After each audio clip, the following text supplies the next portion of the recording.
Melala yani hata yani sasa hivi yani amuogopi yani amelala yani, mtoto wa kiume mtoto wa kike umelala yani, na ujui Ramadhani imeisha kwa mamake, unalala tunajiachia la mama yake. Endelea kulala, endelea kulala, ngoja niende kwa mtaalamu kwanza Jumamosi nikafanye kafara mbuzi mweusi.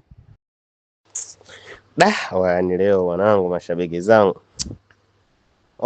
mambo yalotokea leo yani live yote yani live imeharibu ratiba zangu zote za leo kwenye yani ratiba zote za kwenye channel yani mtoto ataniua. Sasa hivi wasema tuacheni masiara. Unajua mimi sikufichi. Unaweza ila watu wengi watapoteza wazazi wao. Jumamosi mkulanga, kesho kutwa hiyo nafanya kafara mbuzi mweusi. Mtoto ataniua. Dao sema umeisha, kila kitu kimeharibika. Yaani kila kitu kwenye channel yani leo. Kila kitu kimeharibika, ratiba zote zimeharibika.